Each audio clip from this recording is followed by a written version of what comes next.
Hello gamers, welcome back to 30 Minute Verdict, the review series where I give every video game just 30 minutes to make a first impression and give me an idea of what the game is really about.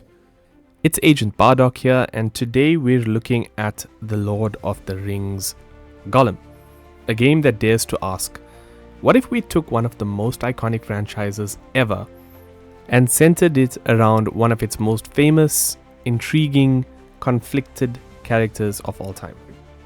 Sounds like an epic deal, right? Well, you'd be wrong. If anybody knows anything about this game, you know exactly where this is heading. So, I played this for 30 minutes. Let's see if it convinced me to keep going. Looking at the story and cinematics, right away the opening cutscenes set the tone. A gripping, emotional journey into the mind of Gollum. Or at least I think that's what they were going for. The dialogue is so engaging you can almost ignore the fact that the character models look like they just walked out of a 2002 tech demo, and the voice acting, simply unforgettable, mostly because it will haunt my dreams forever.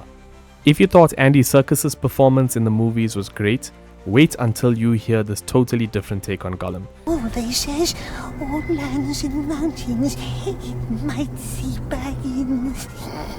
Not him, not him. Don't speak to him. Don't listen.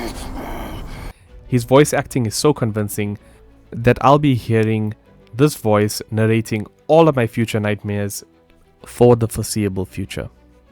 The gameplay is where Gollum really shines. And by shines, I mean flickers dimly like a broken light bulb.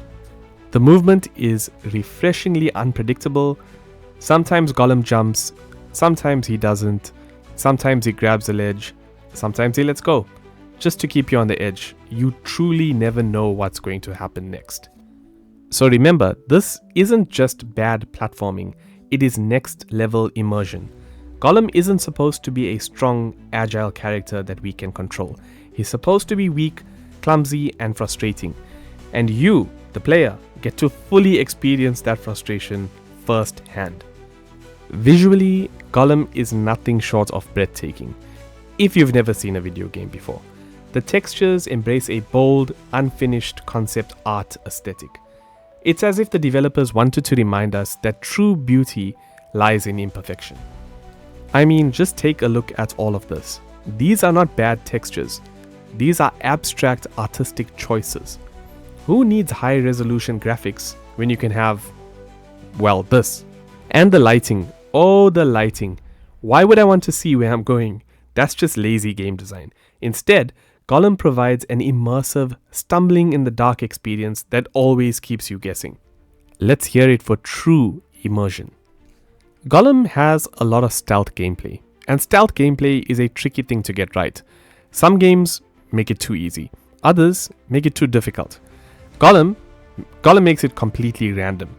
Enemies either detect you from across the map, or they let you do cartwheels right in front of them.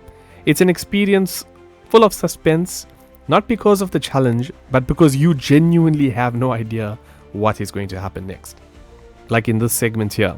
Was I in the shadows? Who knows? Was I making a noise? Who cares? It's all a part of the thrill. Let's talk about the pacing for a minute. Some games throw constant action at the player, never giving them a chance to breathe. Not Gollum. No, Gollum understands the importance of waiting. Why waste time with things like interesting environments or exciting set pieces when you could have long corridors, repetitive platforming, and hours of crawling? Nothing screams fun like holding forward for minutes at a time while Gollum mutters to himself. It's practically like meditation. The biggest question about this game is it polished? Of course, no game is perfect, but Gollum dares to push the boundaries of what polished actually means. Characters appear and disappear at will, animations break with stunning unpredictability, and physics behave like they were programmed by a chaotic neutral AI. Now, while some people might call this unfinished, I call it organic.